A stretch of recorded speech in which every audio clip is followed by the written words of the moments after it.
के बोलो या रसूल अल्लाह, सच है या नहीं है? सब सच है ना। लेकिन आओ, मेरे नबी ने हमें जो है मुद्दा सुनाया है। मेरे नबी रहीम है, मेरे नबी करीम है। गुनाह देख रहे हैं लेकिन फिर भी हमारे गुनाहों पे पर्दा पोशी कर रहे हैं। लेकिन आज कुछ लोग ऐसे भी जन्म ले लिए हैं, क्या कहें हजरत, इतने बड़े बड़े जो है, इतने बड़े बड़े लोग पैदा हो गए हैं, अपने आप को फरिश्ता फरिश्ता सिफत इंसान समझ रहे हैं। कुछ तो ये समझते हैं कभी माँ के गोद से पैदा हुए हैं, वली बन करके मस्जिद के मुसल्ले पे चले गए, अब हम वली बन गए हैं। अब इमाम उसका हाथ चूमेगा, उलमा उसका हाथ चूमेगा। अब ये जितने लोग पढ़े लिखे हैं, ये 17 साल मदरसे में खिचड़ी खाए हैं, अब इन जाहिलों की कदम बोसी करो तो 5000 तनख्वाह दे करके इसको अपने बाप का गुलाम बना लेगा। ये ऐसे ऐसे कौम के हालात है। अरे कौम की हालात क्यों ना बिगड़ेगी? अरे जिसने अपने इमाम को पेशवा न समझा, जिसने अपने इमाम को इमाम न समझा, जिसने अपने इमाम को जूती के नोक पे रखा है, जिसने अपने इमाम की बुराई की है, जिसने अपने इमाम के हर जगह जा करके जो है चुगलखोरी की है, बता तो सही वो कौम हर जगह ठोकर खाएगी या नहीं खाएगी? अबे जरा देख तो सही, इमाम तो इमामुल अंबिया भी थे, लेकिन सिद्दीक़ अकबर ने जब दामन पकड़ा है तो सदाकत के ताजदार बन गए हैं। सुभान अल्लाह, सुभान अल्लाह। जब सिद्दीक़ अकबर ने जब नबी का दामन थामा तो सदाकत के ताजदार बन गए हैं। फारूक आज़म ने नबी के दामन को थामा तो अदालत के ताजदार बन गए हैं। जरा और आगे बढ़ जाओ, उमर फारूक ने जब नबी के दामन को थामा तो अदालत के ताजदार बने। और जिस अली का नारा तुम लगा रहे हो, अरे जब उस अली ने नबी के दामन को पकड़ा है तो शेरे खुदा बन गए। सुभान अल्लाह। सही। और मैं आपको बताना चाहूंगा, जब इमाम आजम ने पकड़ा तो इमाम आजम बन गए हैं, गौसे आजम ने पकड़ा तो गौसे आजम बन गए हैं। लेकिन जब इश्क के इमाम, सुभान अल्लाह, जब इश्क के इमाम अहमद रजा खान नबी के दामन को पकड़ा तो मोहब्बत के लबो लहजे में इस तरीके से पिरो दिया और नबी के मकाम को ऊंचा किया और कहा, या रसूल अल्लाह, वाह क्या जूदो करम है, शहे पता तेरा, नहीं सुनता ही नहीं मांगने वाला तेरा। अरे फर्श वाले तेरी शौकत का उलू क्या जाने, अरे खुसरवा अर्श पे उड़ता है फरेरा तेरा, फरेरा। सुभान अल्लाह। नारे तकबीर, नारे रिसालत, उलमाए अहले सुन्नत, सीरतुल नबी कॉन्फ्रेंस, नारे तकबीर। मैं बात बोलता हूँ खर्रा, मुझे किसी से कोई फर्क नहीं पड़ने वाला है। इतना मैं बता दे रहा हूँ, जहां जहां सोसाइटी में कमी महसूस होगी उस कमी को दूर करना इमाम की जिम्मेदारी है। समझ में आ रही है बात? जी, जलसा सजा लेना ये कमाल की बात नहीं है। जिसको तुमने साल भर के लिए इमाम चुना, जिंदगी भर के लिए इमाम चुना, उसके दामन को पकड़ना होगा। जो शरीयत की बात बताए उस पर अमल करना होगा। यहाँ तो हालत हजरत अलग है हजरत हालत। बाहर से जो आ गए वो पीर साहब, बाकी सब इमाम मुरीद साहब। अबे जनाजा तेरा बाप का इमाम पढ़ाता, बात समझ में आ रही है? बच्चा पैदा होगा इमाम कान में अजान देगा, फातिहा होगा इमाम जाएगा। तू जो मोटा मोटा लिफाफा दिया, इसका कोई मुझे फर्क नहीं पड़ता, तू लाख दे दे, लेकिन इमाम को इज्जत की निगाह से देख। ऐसा लगता है कि अब पीर साहब आ गए, इमाम साहब थोड़ा साइड हट जाइए, पीर साहब आ रहे हैं। अबे पीर तुम्हारा भी इमाम है। इमाम तुम्हारे यहाँ भूत प्रेत पकड़ेगा तो इमाम आएगा। जिसको 15,000 20,000 का लिफाफा दिया है वो एक फूक भी नहीं मारेगा। ये बता दे रहे हैं, खुल के बोलेंगे। और एक बात सुन लो, बाअदब बानसीब, बेअदब बदनसीब। इमाम कोई घास काट के इमाम नहीं बनता है, इमाम बनने के लिए दिल में इश्क़ रसूल का चिराग जलाना पड़ता है। सुभान अल्लाह, सुभान अल्लाह, माशाअल्लाह, सुभान अल्लाह। और सुन, आज सब अपने आप को पीर साहब समझने वालों, मैं ये कहूंगा मस्जिद के मेयार को सुधार ले, सुधार ले। दुश्मन ताक में है, ताक में। इमाम तुझे जो गाइड करेगा वो बाहर का मौलवी नहीं करेगा। आज तुम्हें पता नहीं, सियासत गरम है, हर तरफ जो है हम जैसे मुसलमानों पे दूसरों की नजर, हमारी मस्जिद पे नजर, हमारे मदरसे पे नजर, हमारे खानकाहों पे नजर। बता, सीरत नबी बयान करेगा कौन? नबी के अखलाक तुझे सिखाएगा कौन? तेरे बाप का जनाजा पढ़ाएगा कौन? जब मदरसा सलामत रहेगा तो आलिम सलामत रहेगा। वाह, बेशक। मस्जिद सलामत रहेगी तो इमाम सलामत रहेगा। और अगर दुश्मन ने साजिश के तहत तेरे मस्जिद और मदरसे पे कब्जा कर लिया तो दीन की बुनियाद हिलेगी। जब हिलेगी तो तुम्हारी हालत ऐसी हो जाएगी जैसे गोरू बैल चरता है, तू भी जिधर पिधर जा करके ठोकर खाएगा और तुझे उस वक्त कोई राह दिखाने वाला नहीं मिलेगा। इसलिए याद रखना, आज भी मौका है, दुश्मन को मौका मत दे। तुम्हारा अगर नेगेबान, तुम्हारे अकीदे की हिफाजत करने वाला, तुम्हारे ईमान की हिफाजत की जिम्मेदारी लेने वाला कोई दुश्मन नहीं है, बल्कि ये वो इमाम है जिसको तूने 5000 में 24 घंटे के लिए कैदी की तरह कैद करके रखा। खुल के बोलेंगे। और एक बात बता देते हैं, आजकल पूरे मुआशरे में हालत ऐसी हो गई हजरत, मैं आप लोगों को, भले जो मस्जिद का कमेटी मेंबर होगा उसके पेट में दर्द होगा, लेकिन जिसके दिल में इश्क़ रसूल होगा, जिसके दिल में खुदा की मोहब्बत होगी, वो इस बात को समझेगा। आप याद रखें इस चीज को।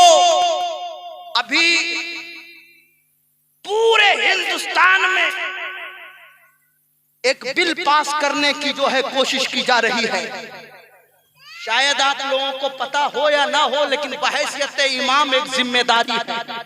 मैं बता दूं आपको, वो ये कि बीजेपी की हुकूमत ने ये इरादा कर लिया है कि मुसलमानों की वक्फ करदा जायदाद, चाहे मस्जिद हो या कब्रिस्तान हो या मदरसा हो, वो सरकार के अंडर में आए और सरकार अपने एतबार से चलाएगी। मुसलमान का कोई हक उसमें बाकी नहीं रहेगा। आखिरकार ये लोग उंगली क्यों उठा रहा है? आखिरकार इसको ताकत किधर से मिल रही है? उसको ताकत इसलिए मिल रही है कि मुसलमान में आपस में बनती नहीं है। दुश्मन को ये मौका मिल गया है कि यही मौका है कि एक बिल पास कर दो, इसके जायदाद को हड़प करके इसे कंगाल कर दो। कंगाल, आप समझते नहीं है इस चीज को? ये बताएगा आपको, जो है आपके कौम का इमाम बताएगा। और मैं आपको बताऊं, हजरत अबू हुरैरा की बात कर रहा था ना मैं। हजरत अबू हुरैरा से मेरे नबी ने फरमाया, बेपनाह मोहब्बत करने वाले होंगे, ये हक है, सच है। आज हम लोगों के दिल में नबी की मोहब्बत है, तब तो हम आके बैठे हैं। अगर नबी की मोहब्बत ना होती तो आज हम और आप यहाँ ना बैठते। आज मेरे दोस्त याद रखें, हमें जरूरत है सीरत की, नबी के हुस्ने अखलाक की, नबी की कैरेक्टर की। इसलिए कि मेरे नबी मक्के के सरजमीन पर 40 साल तक रहे, लेकिन अपने हुस्ने अखलाक और अपने कैरेक्टर और अपनी सीरत से जो है दीन की तबलीग करते रहे। सब तरफ दुश्मन, लेकिन मेरे नबी को अबू जहल जैसा काफिर भी कहता है कि ये जो आमना का लाल है ये अमीन है। अबू लहब जैसा काफिर भी कहता ये आमना का लाल ये अमानतदार है। पता ये चलता है कि मेरे नबी ने हमें अमानत का दर्स दिया है, अमानतदार बनकर के जिंदगी गुजारने की ताकीद की है, ताकीद। आज हम आप क्या कर रहे हैं? कुछ नहीं, अमानत में खयानत, इसका माल हड़पे उसका माल हड़पे।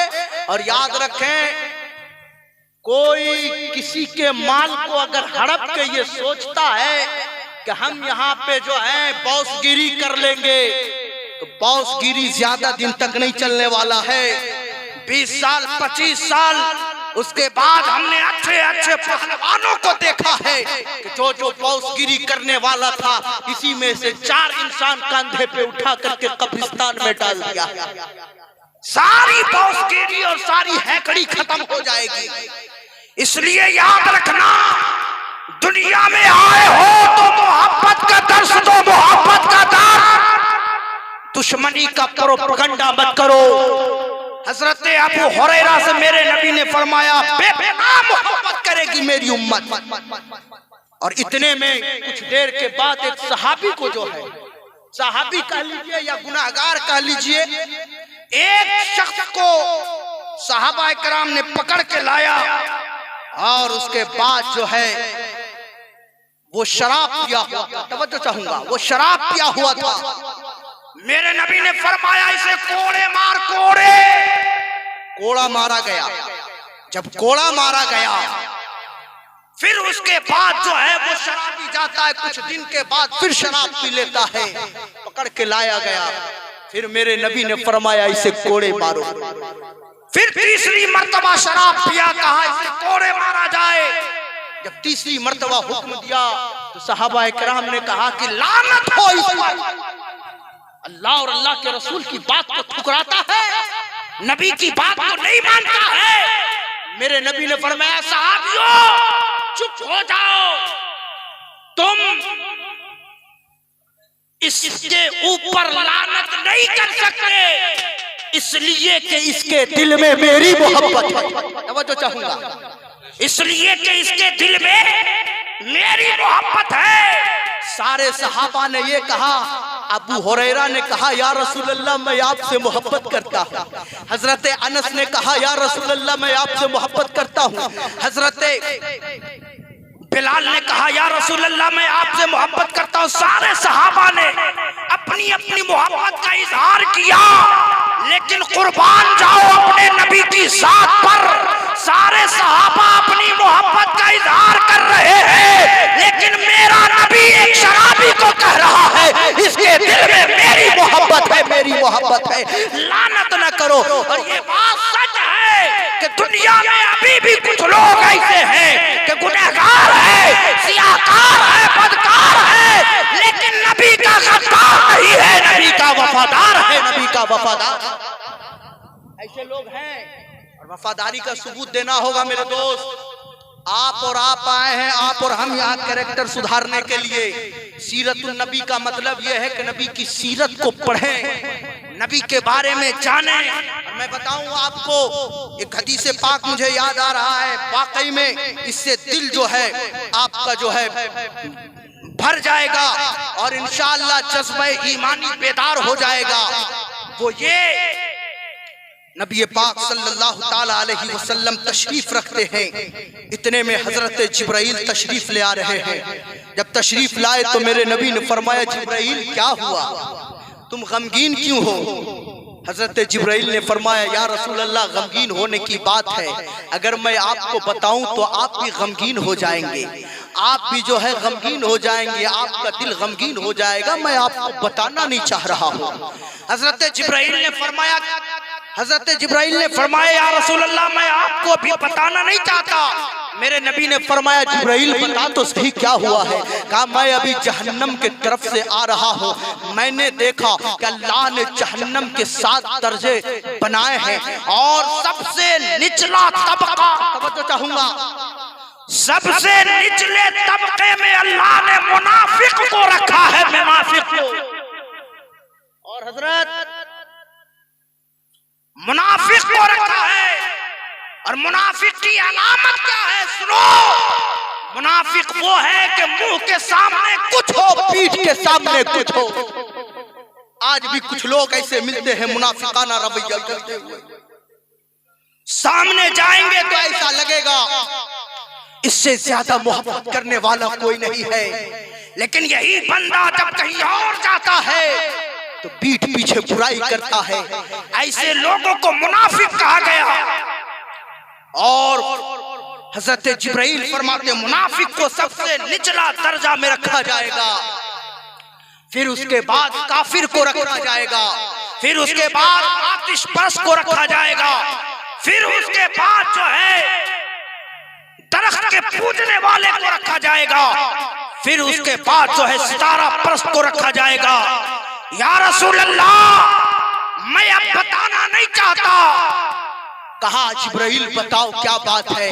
कहा या रसूल अल्लाह, जो ऊपरला दर्जा है, जो ऊपर का दर्जा है, उसमें आपकी उम्मत को अल्लाह सजा देगा। जहन्नम में ऊपरले दर्जे पे आपकी उम्मत रहेगी। मेरे नबी के आंखों से आंसू जारी हो जा रहे हैं। मेरे नबी रोने लगे, नमाज पढ़ रहे हैं, नमाज पढ़ के हुजरे मुबारक में जा रहे हैं। एक दिन नहीं, 2 दिन नहीं, 3 दिन तक यही हालत है। नबी नमाज पढ़ाए, हुजरे में चले जाएं, हुजरे से निकल नहीं रहे हैं। अबू बकर परेशान है, नबी हुजरे से क्यों नहीं निकल रहे हैं। उमर परेशान है, नबी हुजरे से क्यों नहीं निकल रहे हैं। उस्मान गनी परेशान है, नबी हुजरे से क्यों नहीं निकल रहे हैं। मौला अली परेशान है, नबी हुजरे से क्यों निकल नहीं रहे हैं। अबू बकर सलाम पेश कर रहे हैं, सलाम का जवाब नहीं आ रहा है। उमर सलाम पेश कर रहे हैं, सलाम का जवाब नहीं आ रहा है। उस्मान गनी सलाम पेश कर रहे हैं, सलाम का जवाब नहीं आ रहा है। अल्लाह अकबर, मौला अली ने भी सलाम पेश किया, लेकिन सलाम का जवाब नहीं आया। सब परेशान हो गए। या अल्लाह, हो क्या गया? मेरा सोना नबी, मेरा खूबसूरत नबी दीदार नहीं हो रहा है। हम लोगों के दिल को सुकून नहीं मिल रहा है। अल्लाह अकबर, जरा देखें तो सही, मेरे नबी है, सजदे की हालत में है, रब्बे हबली उम्मती की सदा लगा रहे हैं, लेकिन कमरे से बाहर नहीं आ रहे हैं। जब लोगों ने देखा, सहाबा ने देखा, नबी आ नहीं रहे हैं, तो एक सहाबी ने सोचा कि देखो नबी बाहर निकलेंगे, लेकिन किसी और से कहने पे निकले या ना निकले, लेकिन नबी की जो है लाल है, जिनका नाम फातिमा ज़हरा है, अगर वो आ जाएंगी तो नबी चेहरे अनवर का दीदार करवा देंगे। अल्लाह अकबर। जब सहाबा किराम हजरत फातिमा ज़हरा के दरवाजे पे जाते हैं, दस्तक देते हैं, सारे माजरे को सुनाते हैं, हजरत फातिमा ज़हरा तड़प जाती है। नबी की लाडली है, नबी की लाडली। अल्लाह अकबर। उम्मत का दर्द अगर देखना हो तो नबी के आल के अंदर तलाशना, नबी की औलाद के अंदर तलाशना। आपको दर्द तलाशना है तो बता तो सही, हजरत इमाम हसन जैसा दर्द रखने वाला कोई है, हजरत इमाम हुसैन जैसा दर्द रखने वाला कोई है। आज मैं बताता हूँ आपको, सबके सब जो है नबी की मोहब्बत में, खुदा की मोहब्बत में अपने आल औलाद माल को कुर्बान कर दिया। फातिमा ज़हरा कमरे से बाहर जाती है, नबी के दरवाजे अक़दस में दस्तक देती हैं। हुजूर नबी अकरम सल्लल्लाहु ताला अलैहि वसल्लम बाहर निकलते हैं और नारे तकबीर, नारे रिसालत। जनाब अजमत रजा भागलपुरी, जनाब अजमत रजा भागलपुरी, नारे तकबीर, नारे रिसालत। दुरूद पाक पढ़ने अल्लाहुम्मा सल्ली अला सय्यिदिना व शफीना व हबीबना मौलाना मुहम्मदिन बारिक व सल्लिम सल्लु अलैहि सलातो व सलामुन अलैका या रसूलल्लाह सल्लल्लाहु ताला अलैहि वसल्लम। हजरत फातिमा ज़हरा जाती, नबी के दरवाजे पे दस्तक दी। मेरे नबी सजदे की हालत में है, रब्बी हबली उम्मती कह रहे हैं, रब्बी हबली उम्मती कह रहे हैं। ए परवरदिगार आलम, मेरी उम्मत को जहन्नम से आजाद कर दे, मेरी उम्मत को जहन्नम से छुटकारा दे दे। यहाँ रब्बी हबली उम्मती की सदाएं हो रही है। इधर हजरत फातिमा ज़हरा दस्तक दे रही है। इतने में हजरत जिब्राइल तशरीफ ले आते हैं और उसके बाद जो है हजरत जिब्राइल नबी की बारगाह में जाते हैं। कहा या रसूल अल्लाह, रब ने खुशखबरी भेजा है। कहा वो क्या है?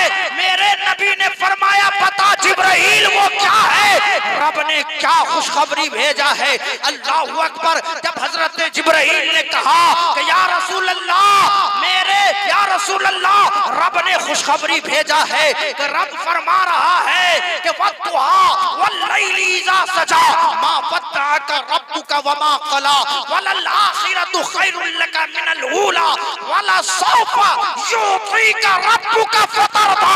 या रसूल अल्लाह, आप खुश हो जाए, रब फरमा रहा है कल क़यामत के मैदान में आपका रब आपको राजी कर देगा। आप जितनी उम्मत की बख्शिश करवाएंगे, आपके हुक्म पर, आपका जो है आपके कहने पर, आपका रब जो है आपकी उम्मत की मगफिरत फरमा देगा, मगफिरत फरमा देगा। यही वजह है कि शायर कहता है कि दोज़ख में उनका चाहने वाला न जाएगा, क्योंकि रसूल पाक से देखा न जाएगा। जन्नत में वो रसूल हमारा न जाएगा। या रसूल अल्लाह, जन्नत में वो रसूल हमारा न जाएगा जब तक के हर उम्मती बख्शा न जाए।